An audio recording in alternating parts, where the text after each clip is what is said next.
gathering on the traditional lands of the Western Abenaki people. We respect their relationship to this land and seek to learn from their wisdom how we can better grow in care for this earth, justice, and peace. As a small group of the Champlain Valley Unitarian Universalist Society, this year we have benefited from the book of Indigenous Wisdom reflected in Braiding Sweetgrass by Robin Wall Kimmerer. She reminds us that wisdom starts with thanksgiving. So here are 4 stanzas out of the 15 total of the Thanksgiving Address from the Haudenosaunee Confederacy, also known as the Words Before All Others. We are thankful for the people. Today we have gathered and we see that the cycles of life continue. We have been given the duty to live in balance and harmony with each other and all living things. So now we bring our minds together as one as we give greetings and thanks to each other. Now our minds are one. We give thanks to the earth. We are thankful to our mother, the earth, for she gives us all that we need for life. She supports our feet as we walk upon her. It gives us joy that she cares for us as she has from the beginning of time. To our mother, we say greetings and thanks. Now our minds are one.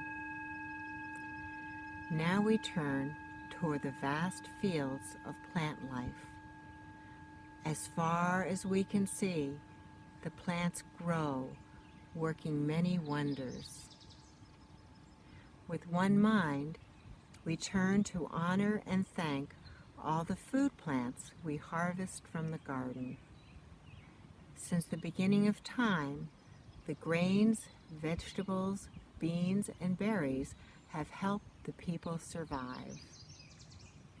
Many other living things draw strength from them too. We gather all the plant foods together as one and send them a greeting of thanks. Now our minds are one. Now we turn to all the medicine plants of the world. From the beginning, they were instructed to take away sickness. They are always waiting and ready to heal us.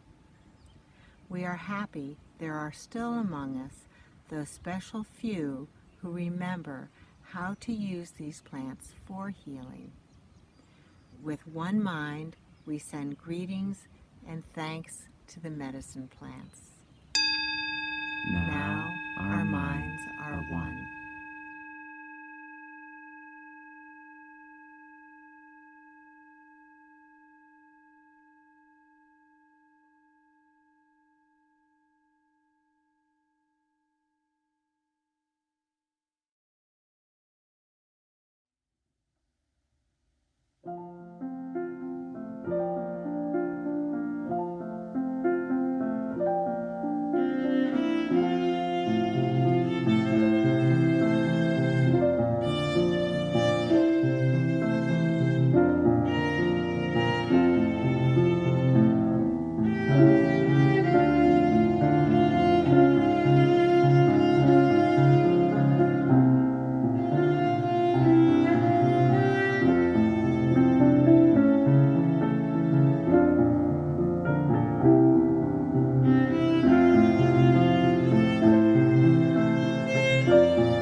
it's still wonderful.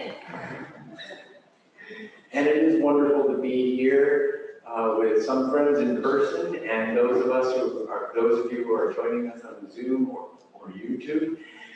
Good morning. This is CVUUS's Summer in the Arts series, and today we're looking at the art of being mindful of nature. So you went for a virtual walk, which you couldn't do because of the rain right now. So we went for a virtual walk and we enjoyed the Thanksgiving address. I hope that throughout the service there are other ways that you are being invited into being mindful of the world around us. Our own pastor, Barnaby Veeder, has the Sunday off, though he is around. My name is Liam Batches, and I had the privilege this year of leading the Braiding Sweetgrass group, which is a small group that met on the new moons and the full moons of the year. And we started because I didn't want to tell time according to COVID this year. I didn't want to tell time according to the fear within our media or the worry about our economy or all of that anxiety. I wanted to tell time according to the real world, what was happening in nature around us. So meeting by the lunar cycles gave me a whole new calendar. It also gave us some very odd meeting times. But we had a great time with reading from Braiding Sweetgrass and also activities. A lot of them virtual, and they became more virtual as the pandemic progressed. But it was a privilege. There's a couple things for Pathways to Connection you could consider.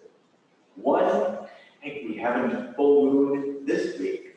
This week is either, some people call it the blueberry moon, that's what I tend to do, or some Native Americans call it the buck moon, because it's the moon in which male deer start getting their antlers. So you can join us on Thursday at 10 a.m. for some blueberry picking at Valley View Farms in Ticonderoga. The owner there plays some magnificent jazz when you're waiting to go picking. So you can pick blueberries for a few bucks and balance the blueberry moon and the buck moon. And also you could join us on the next full moon, the 18th of August. We're meeting at the Maritime Museum to pick up Aunt Sarah. Aunt Sarah is actually a novel, a biography written by a Vermont-based artist about her Aunt Sarah, who lived 108 winters, and she was born in the 1820s. And her life takes her past through the Civil War and into the post-Depression. And in that lifetime, you see her Abenaki culture move from traditional Abenaki culture to being displaced to just adapting to life as she goes through life. So you're more than welcome to join us in the Maritime Museum. You might say, why the Maritime Museum? But the Maritime Museum hosts the Abenaki Art Council, and they have a collection of these novels.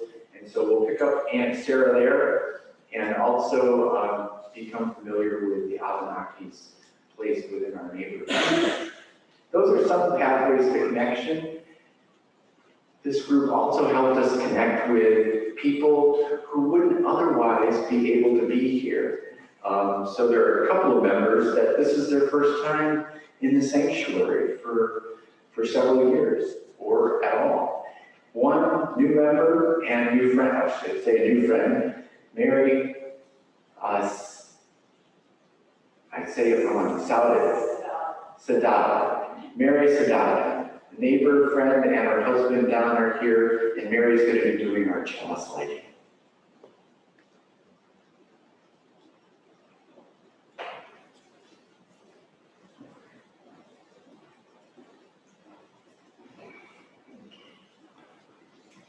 In some ways, like the original Sky Woman, we have fallen into this place.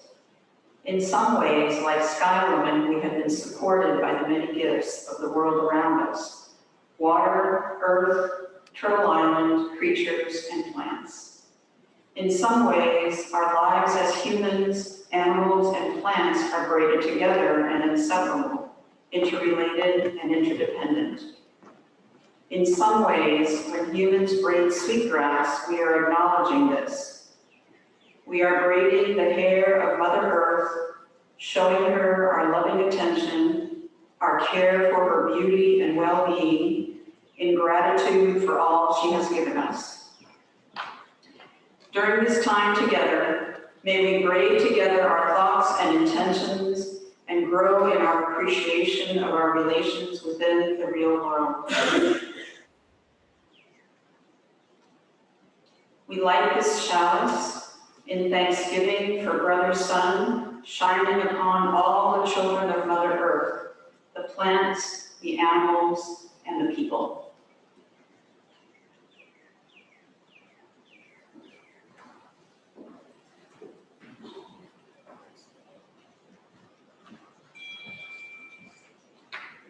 The hymn is in your teal book, number 1067.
So good to be together. A woman named Robin wrote the book Braiding Sweetgrass, and in it she explains how gifts from the earth create relationships and connect us. She writes about seeing itty-bitty wild strawberries as a gift when she was a little girl. As a little girl, when the fields gave us strawberries, we picked them and gave them to my dad, who in turn gave thanks to the strawberries. I tried to show my appreciation for the strawberries, and after I picked them, I returned to the plants and found they were sending out little runners to grow in new directions. I weeded out the other plants and loosened the soil in the direction these runners were heading, and sure enough, a year later, during the strawberry moon, there were even more strawberry gifts to share. No person taught us to do this. The strawberries themselves showed us. Because they had given us a gift, we had started a friendship. I spent time watching them grow, and I gave back by working the soil around them. In addition to wild strawberries, there were farm strawberries. Farmers around us grew a lot of strawberries, and they sometimes hired us kids to pick them. My siblings and I would ride bikes to the Crandall's farm to pick berries and to earn some spending money. We earned a dime for every quart we picked. But Mrs. Crandall was a persnickety boss. She stood at the edge of the field and gave us the rules for picking and warned us not to crush any berries. She said, "These berries belong to me, not to you. I don't want to see you kids eating these berries." So I learned the difference between wild berries and farmed berries. The wild berries belong to themselves and could offer themselves as gifts. These farm berries, Mrs. Crandall sold for 60 cents a quart. And if we wanted to buy any berries, bring any berries home, we could buy them with our wages. Of course, these farm berries were 10 times bigger than the wild ones, but not nearly as good. Wild berries fit the definition of a gift, but grocery store berries are not a gift. It's the relationship between the producer, the seller, the buyer, and the consumer that changes everything. Berries are meant to be gifts between friends. I would be really offended if I saw wild berries in the grocery store. I would want to kidnap them all. They were not meant to be sold, only to be given. I can see the headlines in the newspaper now if I did such a thing. Woman arrested for shoplifting berries and claims she was part of the Strawberry Liberation Front. We people of the First Nations see many plants as sacred gifts. For example, sweetgrass, which we have some right here, belongs to Mother Earth. Sweetgrass pickers collect the grass as a gift. We say thank you. We do not take too much, and how we collect sweetgrass is actually good for the plants. And we give Mother Earth gifts of appreciation in return. Then we give braids of sweetgrass to our friends to honor them, to say thank you, or to pray for their healing. The sweetgrass keeps moving along as a gift. This is the nature of gifts. They move and become more valuable. The more something is shared, the more valuable it becomes. This is what's behind the phrase, Indian giver. This expression was and may be still used as an insult about somebody who took something who took back something they had given up. But it comes from misunderstanding what it means to be part of a gift economy and not the private property colonial economy. Indigenous people understand the value of a gift to be based on reciprocity, a continuous circle of giving. So gifts come with an expectation that they'll be met with more giving. In this economy of endless giving, the value of our friendship with each other, with the plants and with Mother Earth, becomes more precious the more we give each other. As you enjoy the gifts of berries from Mother Earth this summer, how can you become a gift to people, to plants, and to the planet that make it all possible?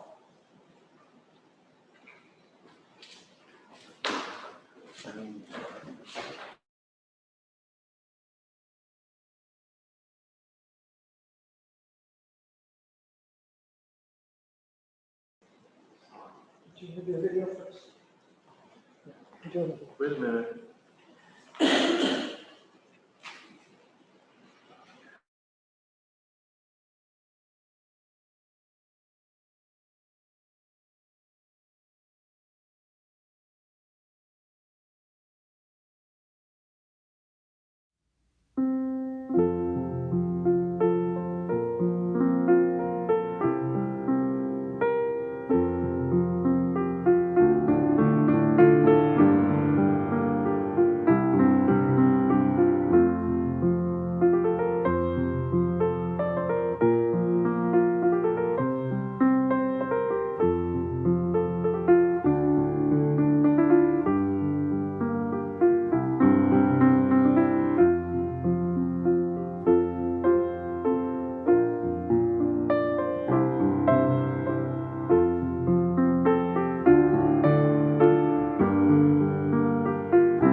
Our family spent summer in Unitarian Universalist and Sunday.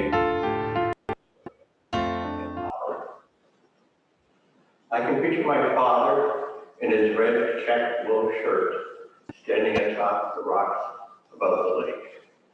When he lifts a coffee pot from the stove, the morning bustling stops. We know without being told that it is time to pay attention. He stands at the edge of the camp with a coffee pot in his hands, holding the top in place with a folded poplar. He pours coffee out on the ground in a thick brown stream. The sunlight catches the flow, stripping it amber and brown and black as it falls to the earth and streams into the cool morning air. With his face to the morning sun, he pours and speaks into the stillness. Here's to the God of Tahaz. The stream runs down the smooth granite to merge with the lake water. As lichen soaking in tiny clumps of moss, it follows a crack to the water's edge. The moss swells with the liquid and unfurls itself to the sun. Then and only then does he pour out streaming cups of coffee for himself, my mother, who stands at the stove making pancakes. So begins each morning in the Northwoods, the words that come before all others. I'm pretty sure no other family I knew began their day like that, but I never questioned the source of these words. My father never explained.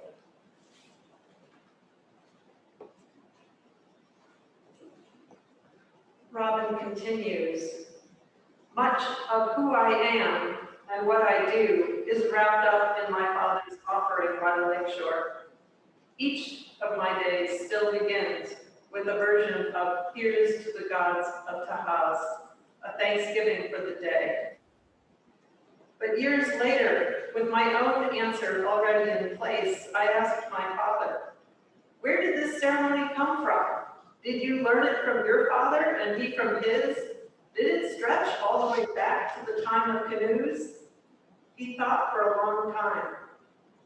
No, I don't think so. It's just what we did. It seemed right, that was all. Some weeks went by, though, and when we spoke again, he said, I've been thinking about the coffee and how we started giving it to the ground. You know, it was boiled coffee. There's no filter, and if it boils too hard, the grounds foam up and get stuck in the spout. So the first cup you pour would get that plug of grounds and be spoiled. I think we first did it to clear the spout. It was as if he told me that the water didn't change to wine. The whole web of gratitude, the whole story of remembrance was nothing more than dumping of the grounds. But you know, he said, there weren't always grounds to clear. It started out that way, but it became something else, a thought. It was a kind of respect, a kind of thanks. On a beautiful summer morning, I suppose you could call it joy. That, I think, is the power of ceremony. It marries the mundane to the sacred. The water turns to wine, the coffee to a prayer. The material and the spiritual mingle like grounds mingled with humus, transformed like steam rising from a mug into the morning mist. What else can you offer the earth, which has everything? What else can you give but something of yourself? A homemade ceremony, a ceremony that makes a home.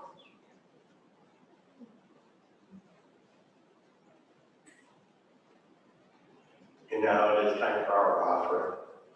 I remember not too long ago on PBS, the Bill Moyer show, and often a frequent guest on that show was Elizabeth Warren, when she was a professor at Harvard.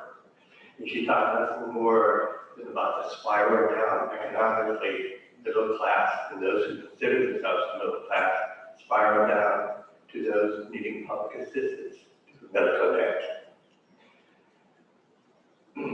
So for her, being a crisis in America and continue with our medical profession and the death that people encumber. So our collection this month is for rest in peace medical debt. When hospitals and insurers can't collect debt from patients, they sell the right to payment to collection agencies for a fraction of the cost and value. Rest in peace medical debt arranges to buy those debts to the most impoverished people, forgiving the debt and helping them clear their debt that they owe and any damage the debt has done to their credit ratings. So please give. I can think of no organization that represents the values more than this. Leave the basket by the door.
happens our time for milestones and passages.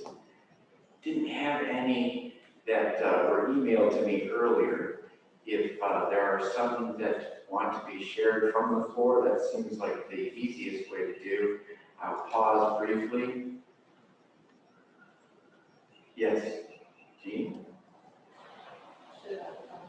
Oh, just talk and I'll repeat it then.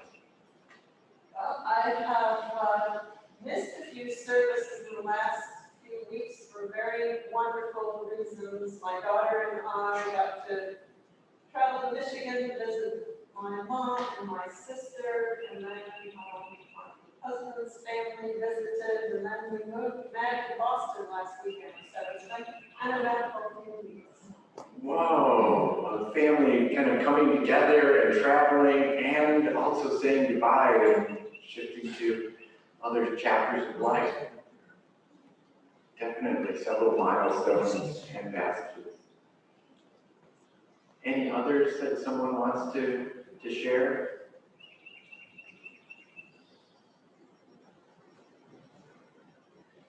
I also want to acknowledge that this is a kind of milestone that we're in our sanctuary.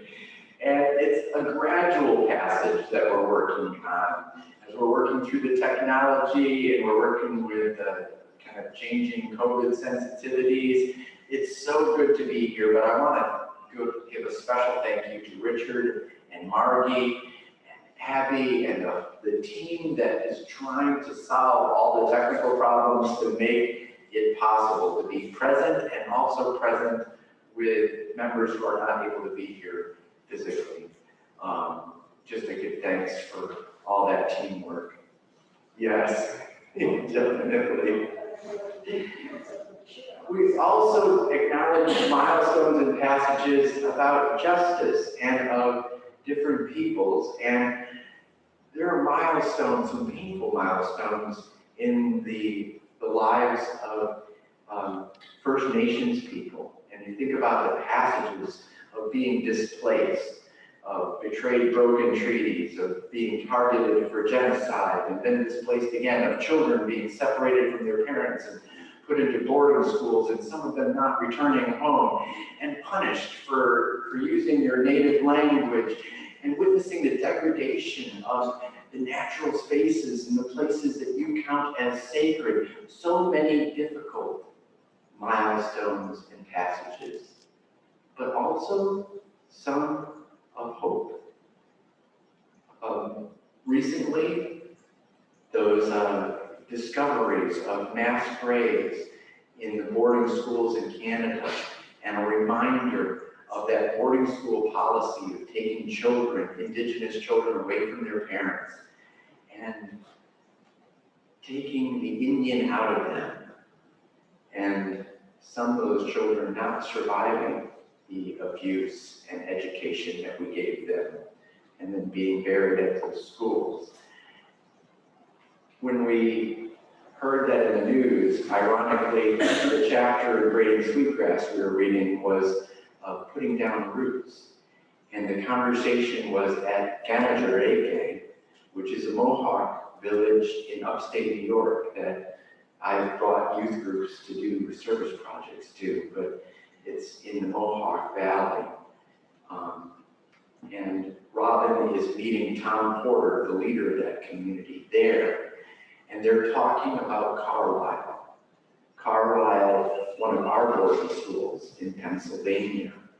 And Tom goes into their gift shop, which is filled with the fragrance of braiding sweetgrass and baskets for sale and ways of celebrating and holding on to their indigenous culture. And then they pull a book off the shelf of people that had been to Carlisle, and they're naming, yes, that was my uncle, that was my great-grandfather, that was my grandfather's brother, and oh, he didn't make it back, or he went into the army afterwards, he never returned to the family. And they're comparing how they lost their relatives, sometimes in permanent ways, sometimes culturally, that it was really painful and difficult for them to come back together.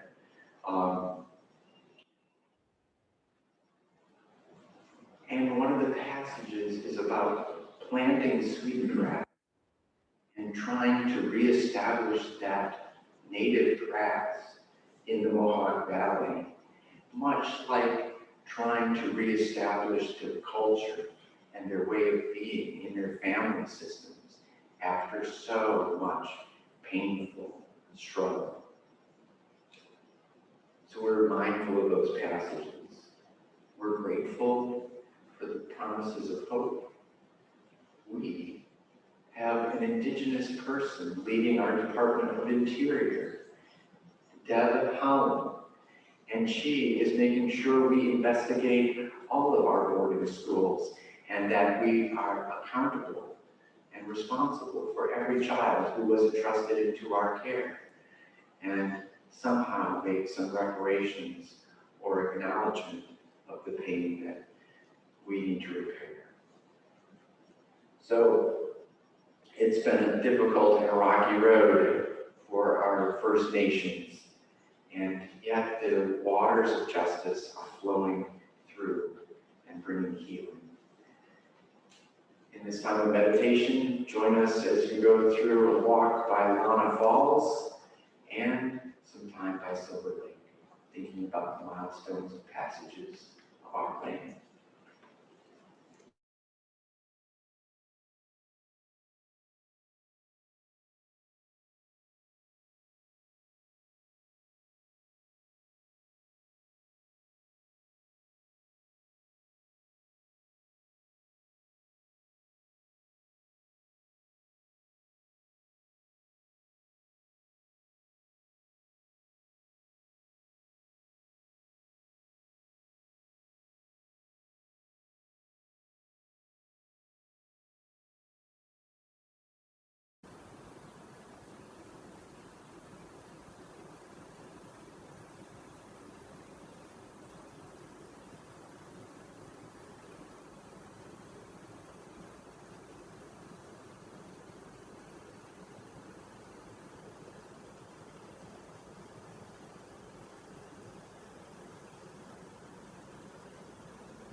Being a close observer of nature and wondering about the relationship between plants, animals, and people is not just indigenous wisdom, it is good science. And as a painter, I would say it's good art. Avi and I are sharing a reading from Braiding Sweetgrass from the chapter Asters and Goldenrod, in which Robin asks a question as a youth who later discovers deeper meaning through science and traditional wisdom. People flock to our hills in upstate New York for the fiery sweet of October, but they often miss the sublime prelude of September fields. As if harvest time were not enough, peaches, grapes, sweet corn, squash. The fields also are embroidered with drips of golden yellow and pools of deepest purple, a masterpiece. If a fountain could jet bouquets of chrome yellow and dazzling arches of chrysanthemum fireworks, that would be Canada goldenrod.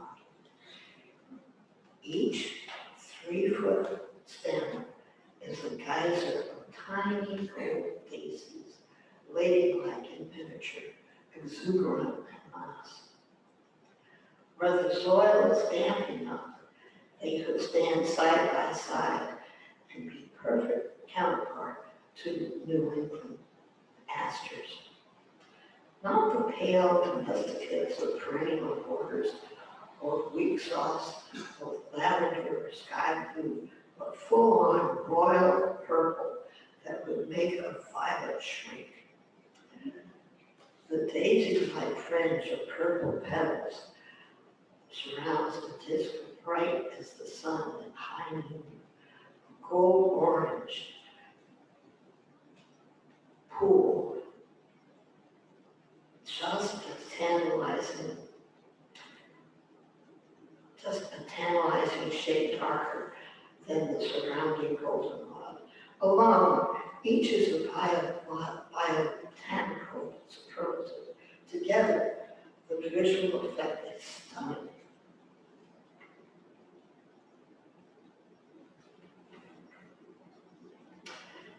It's stunning gold, the heraldic colors of the king and queen of the meadow, a regal procession in complementary colors.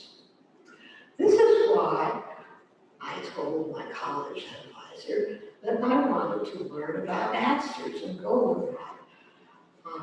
So beautiful together. Why do they stand beside each other when they could grow alone? Why this particular pair? There are plenty of pinks and whites and blues dotting the fields, so it is only happenstance that the magnificence of purple and gold and side by side. Einstein himself said, God doesn't play dice with the universe. What is the source of this pattern? Why is the world so beautiful?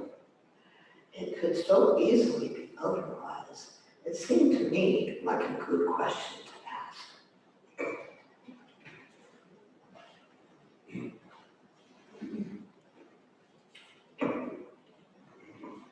But Robin's advisor said, it's not science, not what botany was about.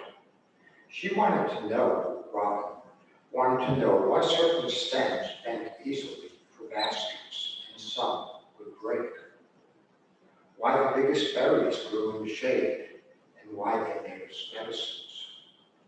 Which plants are edible, why those little pink orchids only grow under pines. That's science, he said, and you ought to know, sitting in this laboratory, a learned professor of botany. And if you want to study beauty, you should go to art school. But Robin insisted on pursuing studies in botany.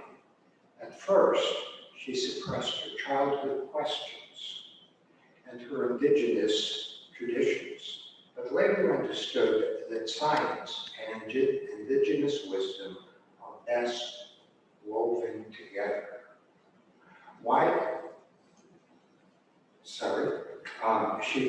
She writes, we understand the thing only when we understand it with all four aspects of our being: mind, body, emotion, and spirit. I came to understand this shortly when I began my training as a scientist, that scientist privileges only one, possibly two, of these ways of knowing mind and body. But it is a whole human being who finds the beautiful path.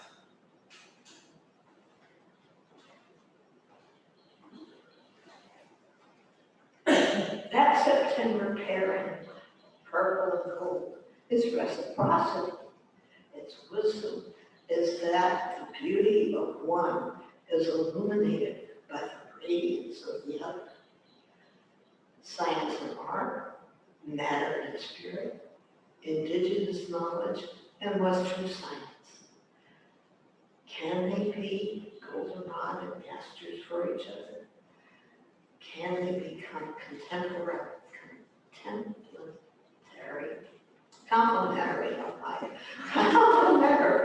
and beautiful partners?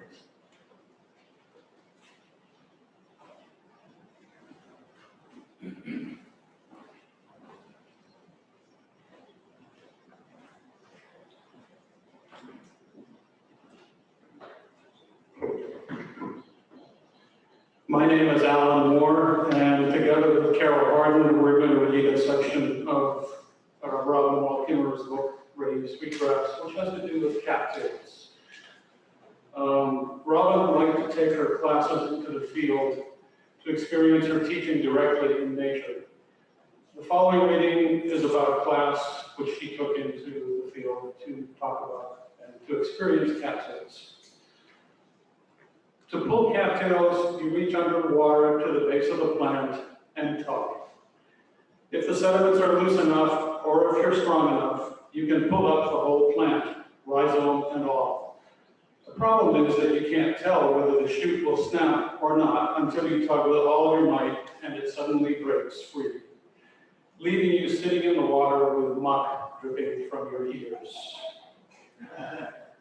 The rhizomes, essentially underground stems, are a real prize. Round and fibrous on the outside, they are white and starchy on the inside, almost like a potato, and they taste pretty good roasted in the fire. Soak cut rhizomes in clean water, and you'll soon have a bowl of tasty starch that can become flour or porridge. Some of the hairy rhizomes have a stiff white shoot emerging from their end, a more than vaguely phallic organ of horizontal propagation. This is the growing point that will spread the cattails through the marsh. Invoking the hierarchy of human needs, some of the guys have a little fun with them when they think I'm not looking. The cattail plant, Typha latifolia, is like a giant grass. No distinct stem, but rather a rolled bundle of leaves that sheath around each other in concentric layers. No one leaf could withstand wind and wave action, but the collective is strong, and the extensive underwater network of rhizomes anchors them in place. Harvested in June, they're 3 feet high. Wait until August, and you have leaves 8 feet long, each about an inch wide, and strengthened by the parallel veins running from base to softly waving leaf tip. These circular veins are themselves encircled by sturdy fibers, all working to support the plant. In turn, the plant supports the people. Cattail leaves, split and twisted, are one of the easiest sources of plant cordage, our string and twine. Back at camp, we'll make twine for the wigwam and thread fine enough for weaving. Before long, the canoes are brimming with bundles of leaves and look like a flotilla of rafts on a tropical river. We tow them to shore where we begin to sort and clean them by taking each plant apart, leaf by leaf, from the outside in. As she strips the leaves, Natalie drops hers quickly to the ground. "Ooh, it's all slimy," she says, and starts to wipe her hands on her muddy pants as if that will help. When you pull the leaf bases apart, gobs of cattail gel stretch like clear watery mucus between the leaves. At first it seems gross, but then you notice how good your hands feel. I've often heard herbalists say that the cure grows near to the cause, and accordingly, though gathering cattails is guaranteed to get you sunburned and itchy, the antidote to discomfort is in the plants themselves. Clear and cool and clean, the gel is refreshing and antimicrobial, the swamp's answer to aloe vera gel. The cattails make the gel as a defense against microbes and to keep the leaf bases moist when water levels drop. These same properties that protect the plants protect us too. It feels so soothing on sunburn that soon the students are smearing themselves with slime.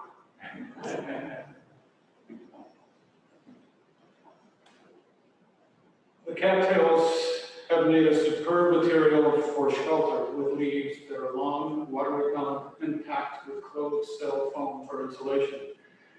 In the old days, fine mats of cattail-like leaves were sewn or twined to sheathe a summer wigwam. In dry weather, the leaves shrink apart from one another and let the breeze waft between them for ventilation. When the rains come, they swell and close the gap, making the mat waterproof. Cattails also make fine sleeping mats. The wax keeps away moisture from the ground, and the Aranthema provide cushioning and insulation. Aranthema is the fibery part of the plant.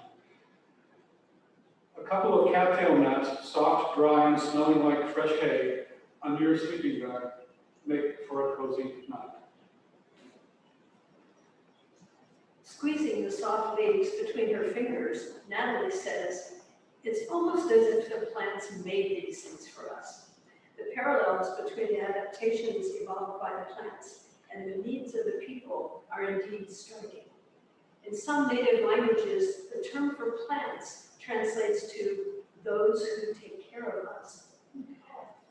Through natural selection, the cattails developed sophisticated adaptations that increased their survival in marsh. The people were attentive students and borrowed solutions from plants, which increased their likelihood of survival. The plants adapt, the people adopt. As you keep peeling away leaves, they get thinner and thinner, like the husks of corn as you get near the cob. Al, you're not in the picture. At the center, the leaves nearly merge with the stem, a soft column of white pith, as thick as your pinky and as crisp as a summer squash. I snap the pith into bite-sized pieces and pass it around. Only after I eat mine do the students venture a nibble, looking at each other sideways. Moments later, they're hungrily stripping stalks for themselves, like pandas in a bamboo patch. Sometimes called Cossack asparagus, the raw pith tastes like a cucumber. And for those in the room, we have some samples. For now, sure. The cattail communion. You don't have to.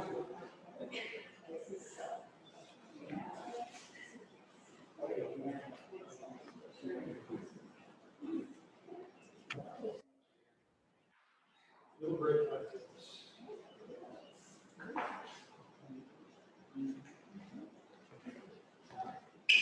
You don't have to. They won't make you sick.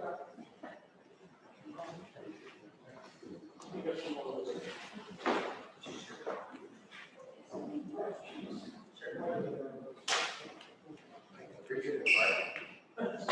Well, I'll get them later.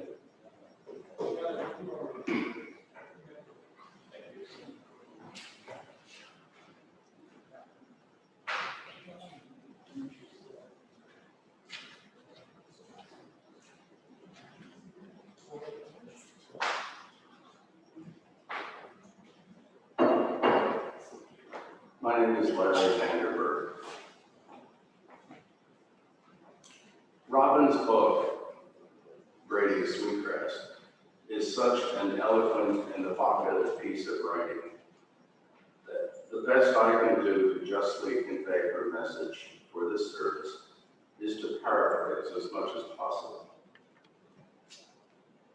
In one chapter, she describes a sacred place where 5 Native American tribes joined together to form the Haudenosaunee, that is the Iroquois Confederacy, and live by the great law of peace. This holy place was part of a territory that stretched from the Pennsylvania border up to Canada. Lush green hills and moss-covered ledges of limestone cradled springs that ran down to a pristine clear lake.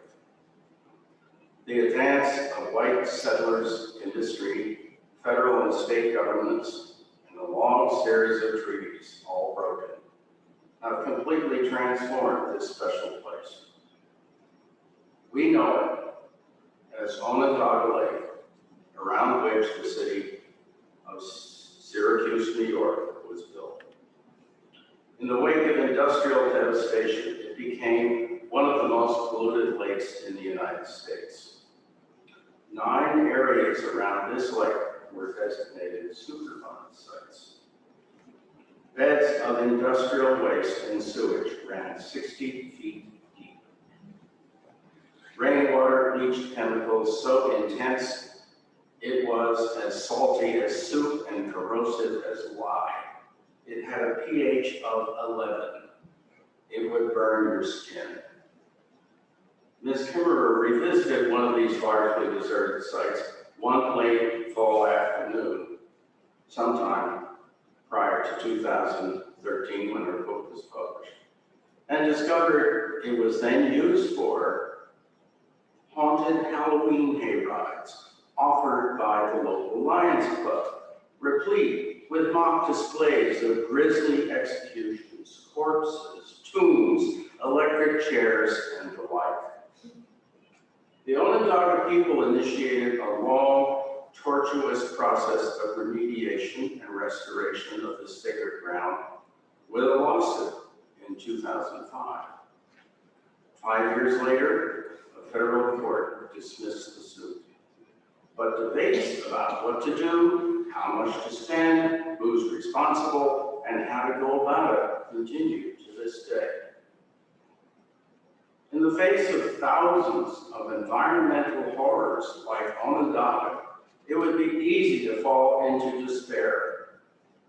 A haunted hayride of environmental disasters would lead to woe and tears. But we must grieve. Joanna Macy said, "Until we can grieve for our planet, we cannot love it." Grief is a sign of spiritual health.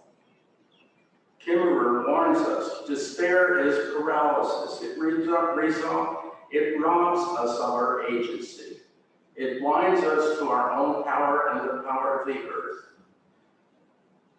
Restoration is a powerful antidote to despair. It's not enough to grieve. It's not enough to just stop doing bad things.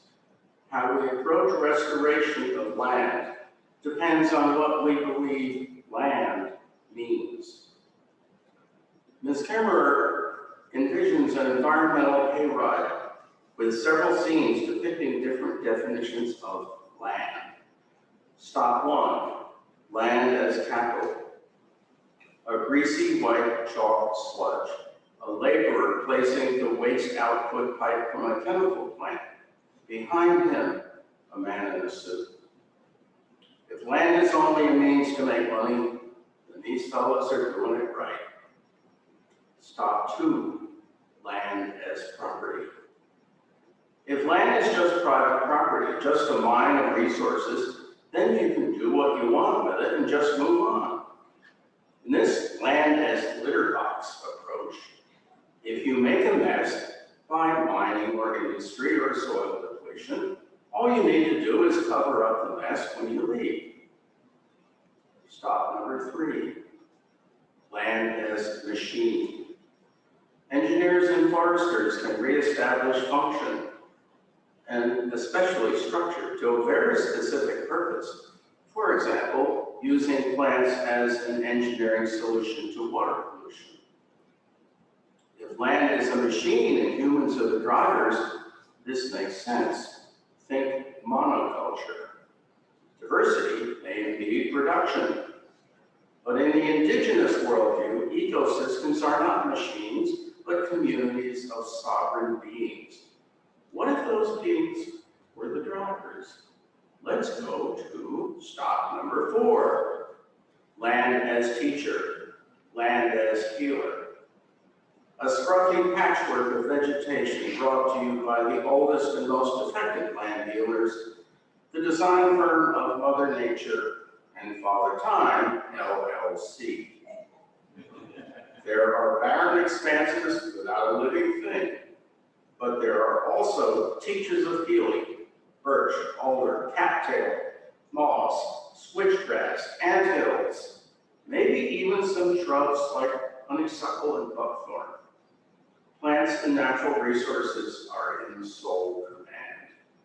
The plants are adapting and showing us a way of healing the wounds, a testament to the ingenuity and wisdom of plants more than the action of any people.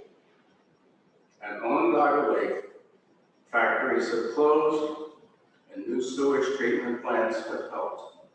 Water is cleaner and fish are returning. Weedy species are slowly taking hold. Restoration is an opportunity for partnership, for us to help.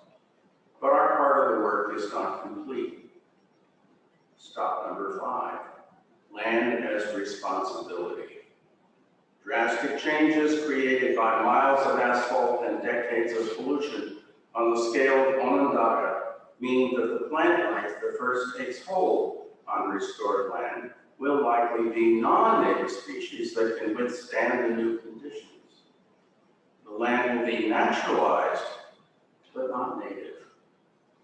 To restore native species, Mother Nature and Father Time need some help from intrepid souls pushing wheelbarrows and planting seedlings, a reciprocal partnership of the land and the people. Restoration is imperative for healing the earth, but reciprocity is imperative for long-lasting, successful restoration. We restore the land, and the land restores us. Land, plants, animals, and their human allies can make small steps, but ultimately the earth will decide. Nature herself is a moving target, especially in an era of rapid climate change.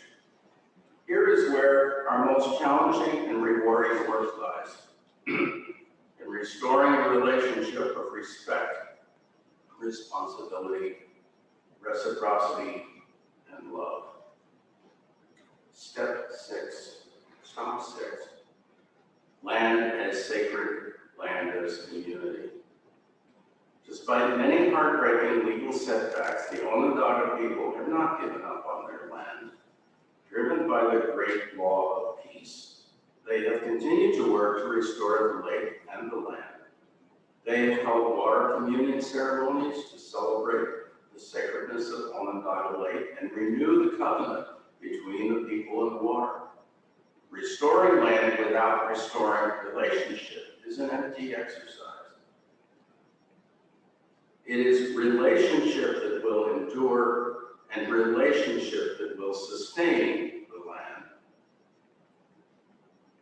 Reconnecting people and the landscape is as essential as reestablishing proper hydrology or cleaning up contaminants.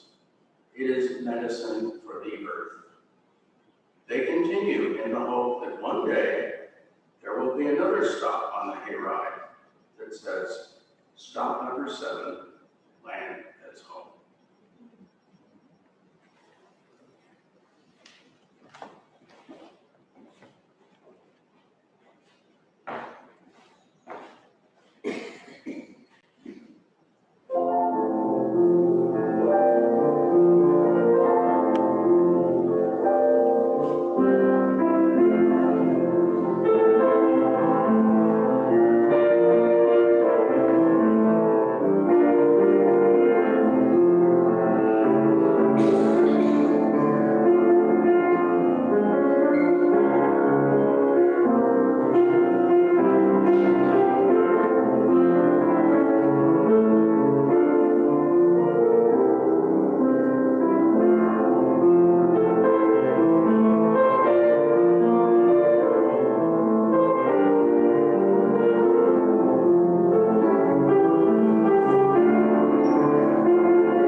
My name is Helene, and I live on the land of the Mohawk. For our departing blessing, I invite you to join me in reading the refrain for this recommitment to the healing of our Mother the Earth. We join with the earth and with each other to bring new life to the land, to restore the waters, to refresh the air.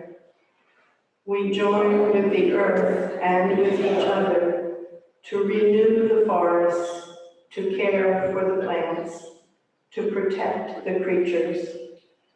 We join with the earth and with each other to celebrate the seas, to rejoice in the sunlight, to sing the song of the stars. We join with the earth and with each other to recreate the human community, to promote justice and peace, to remember our children. We join with the earth and with each other. We join together as many and diverse expressions of one loving mystery for the healing of the earth and the renewal of all life. Blessed be, and amen.